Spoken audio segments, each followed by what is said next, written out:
At this point, I'd like to shift very briefly sa CHR. Meron din po kayong findings dito, di ho ba? Meron na din kayong final investigation report. Who is the team leader for this particular case, which I think the code name is Team Rubout po Team Rubout. is headed by Special Investigator Policronio Nalangan, who is present. Okay. Na swearing, please. Please swear. Chair. Ano na ho ba kayo kanina? Tapos na, Madam Chair. Baka naman pwedeng palitan yung pangalan ng Team Rubout para may prejudgment naman yata yung investigation ninyo. Suggestion. Please, we ask the CHR to consider that.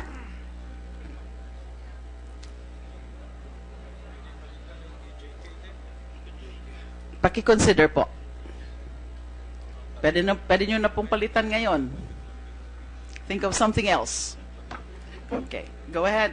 Okay, pakisabi lang po, again, in the interest of time, gusto lang ho nating malaman, ano po yung pinaka-findings ng inyong team? You are the team leader. Swear. Raise your right hand, I'm sorry. Please answer Go this ahead. question. Do you swear to tell the truth, the whole truth, and nothing but the truth in this proceeding? Okay. So, yun po ang tanong ko. You are the team leader of this so-called Team Rubout, which we ask you to change the name. Kayo po ba? I inform our director, ma'am. We will consider changing, yes, ma'am. You will consider changing the name of your team. You are the team leader. Yes, ma'am. Okay. Ilang kayong member sa team? 4 po. Okay. So, nag-submit na po kayo ng final investigation report. Opo. Ano po yung pinaka-findings? Yung mga pinaka-importante lang pong findings tungkol dyan sa pagpatay dun sa mag-ama. Dahil narinig nyo, yung PNP ay kinasuhan na 2 alleged perpetrators ng murder. Ganon din ho ba ang findings ng CHR? Ang findings po namin po ay mayroong violation of human rights. Exactly what? Dahil kasi meron silang allegation noong una sa investigation namin, sinasabi ng polis na sa nahuli yung tao sa Cara Cruz, pero sa investigation namin lumalabas sa bahay sila hinuli, hindi sa labas. Tulad nung sinabi nung witness ho natin. Yes, ma'am. Ni Hara na doon Yes, sila hinuli. So sinasabi nyo merong report ang Pasay Police na hinuli sa Cara Cruz. Yun po ang allegation Hindi ng ho ba police. yun ang sinasabi yung noon na insidente ng Cara Cruz? So, Yung allegation po ng polis, hinuli sila doon sa Cara Cruz sa labas ng bahay, sa kalsada. Pero sa investigation namin, hinuli sila sa loob ng bahay. okay, so mali po yung nasa report na yon na hinuli sila sa Cara Cruz. So ano pa po? Kinuha sila at yung sabi, allegation ng mga tao sa paligid ng nag-imbising kami na talagang binubugbog siya at sinalat siya palabas ng bahay at sila kayo sa mobile ng polis. Okay. So ano yung pinaka-findings? Bakit to violation of human rights? Perhaps Director Boyser would rather articulate on that. Why do we have that conclusion? Violation of human rights. I think I know the answer, but let me ask you to say so.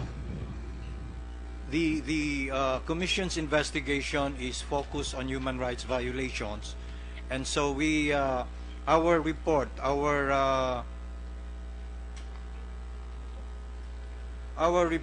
the report says that there was a human rights violations that What particular human rights? yes, under the Covenant on Civil and Political Rights, the right to life, ma'am. The right to life or the right against arbitrary deprivation of life. Is that correct? Yes, ma'am. Okay. So why do you have such finding? Is it because we're simply killed? The fact that they have been killed, is that already a right against arbitrary deprivation of life? The circumstances surrounding that killing shows that there really was aside from the arbitrary deprivation of life, there was torture committed by these police officers. That was Responded. confirmed by medical findings? Our forensic, the autopsy report, ma'am, yes. Okay. So, there's a finding of torture, and there's a finding of arbitrary deprivation of life because of the surrounding circumstances of the death of the father and son. In a nutshell, ano Yes, po ma'am. yung sinasabi nyo na surrounding circumstances which led to your conclusion that there has been arbitrary deprivation of life? Yes, ma'am. What is that? Ano yung circumstances na sinasabi nyo? First, the victims were killed inside the police station, which is very... I mean, you just don't kill people inside the police station. And the killers were the police themselves.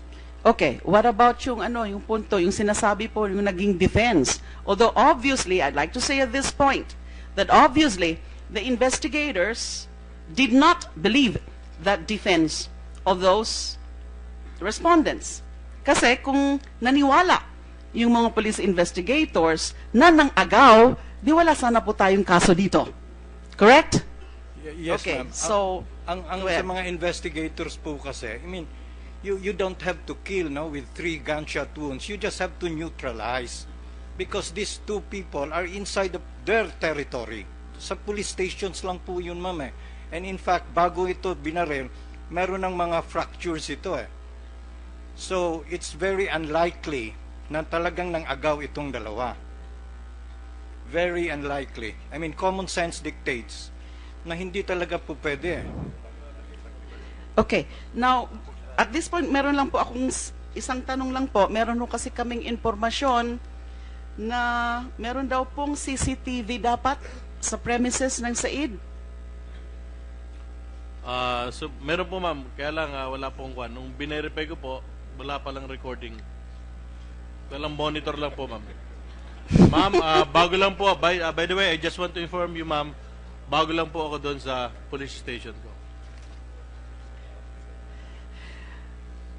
Bago. So, you confirm meron pong CCTV sa Said.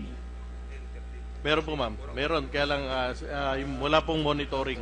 Something like... Kailan huli nagay yung Said? Yung CCTV? Ma'am, Kung pardon? alam nyo, kailan huli nagay yung CCTV? Kung alam Hindi nyo. ko alam kung kailan. Pwede hong alamin nyo po. Alamin ko po ma'am po. Okay. Now, kung halimbawa lang, yung CCTV na yan, nandyan na yan, nung nangyari ito, at nagwo-work yung CCTV na yan, makikita kaya yung mga pangyayari? Hindi nyo po alam yan. Hindi ko rin nyo po alam kasi... So tatanungin po natin maybe in the next hearing yung in charge ng Said. Pero pwede ho bang tanungin nyo rin kung saan mismo nakalagay sa CCTV, kailan linagay, at kung sinabi nyo hindi nagwo-work. Wala pong recording, monitoring lang nandoon. So kasama yan doon sa investigasyon ninyo Yes ma'am. Opo. na inalam kung merong recording. Yes ma'am. So wala na naman recording. Madalas ho kasi mangyari yun kapag may CCTV, biglang walang recording. Now, ito rin pong sa punto na ito, di ho ba sa spot report na sinasabi ng CHR, allegedly, father and son were arrested in Cara Cruz. Yan po ang nasa police report. Do you confirm na ganyan ang nakalagay sa police report? Yes ma'am. So kung nahuli sila sa Cara Cruz, bakit ho kailangan mag-drug testing? Ma'am, sa Cara Cruz, incidental doon sa offense na yon ay nakitaan ma'am sila ng shabu. At narinig nyo naman ma'am kanina na sinasabi na kahit noon pa, panahon pa nung last administration. Relax lang po kayo, Hepe. Opo ma'am. Okay. So narinig. Sige. Madam Hindi Chair. po tayo nagtatalo dito. Hindi ba? Okay. So Madam Chair. narinig po natin kanina na sinabi o inadmit naman na gumagamit ng droga yung asawa niya. Pero hindi po yan ang pinaka-issue dito. Kasi sabi nga, dating inano yung Cara Cruz, dati na siyang parang nahulihan na meron ngang 20,000 na pang-areglo. Di ba? Now, Gusto ko lang hong malinawan dyan sa punto na yan.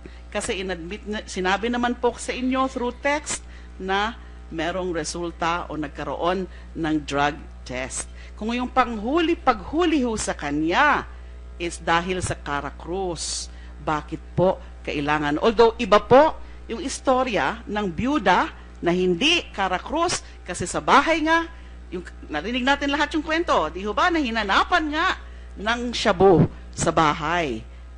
Di ho ba? So kung hindi nyo po masasagot yan, okay lang po. Pero tinatanong ko po.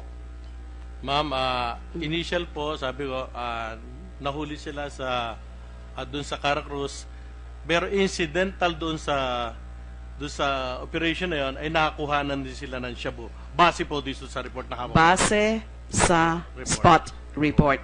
Madam Chair. Opo. Madam Chair. Senator Sotto. Just for my education, what law is violated by Cara Cruz and what is the penalty that it would entail a bribe of 20,000 pesos? Nahulihan ka ng Cara Cruz, anong violation at saka anong 16 violation of Republic Act 1602. 1602. Penalty. Ano, PD 1602. PD, opo. Oh, what is the penalty? Concerto, yun nga sir, violation of provision. Ano nga ho ang penalty? Pwede siya, ng sir, violation makulong. na Pwede yan? po makulong. Makulong ng ilang araw, ano po ang ano?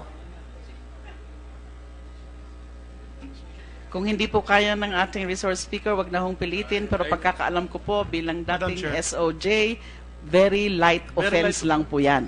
Oh, Madam Chair. Kaya nga, why will it entail a bribe of 20,000? That's really Well, but I something don't that think sticks he will out like be... a sore thumb. I Anyway, don't- thank you. Just for, Salamat po, Senator Sotto. Madam Chair. I don't think he has a Madam- position. He's not competent to answer that. Madam Chair, Yes, it's Senator 6 Allan. months and 1 day to 6 years. But Madam Chair, just so that hindi malito, maraming pulis ang nakikinig at nanonood sa atin ngayon.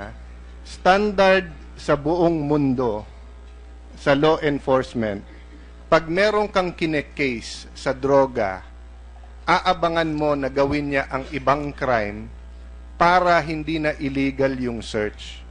That's why sa Pilipinas tinanggal natin yung bagransya except sa prostitution dahil ito'y naabuso. So nakatambay, kakapkapan, illegal search, sabihin binagransya kasi namin kaya pwede na.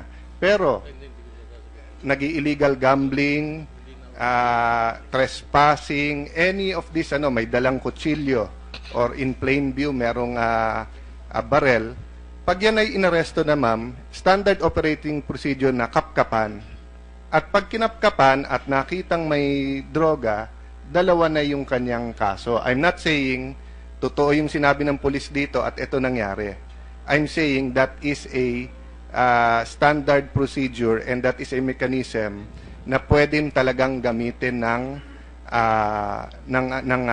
pulis. Thank you, Senator Allan. That is, of course, an academic answer. And Mr. Chairman? Police Director General De La Rosa, do you confirm that? Very briefly. Na Yes, ganun Your Honor. talaga, in reality. Yes, Your Honor. Sorry. Please answer Go this ahead. question. Do you swear to tell the truth, the whole truth, and nothing but the truth in this proceeding? Okay. So, yun po ang tanong ko. You are the team leader of this so-called Team Rubout, which we ask you to change the name. Kayo po ba? I informed our director, ma'am. We will consider changing, yes, ma'am. You will consider changing. Present. Okay.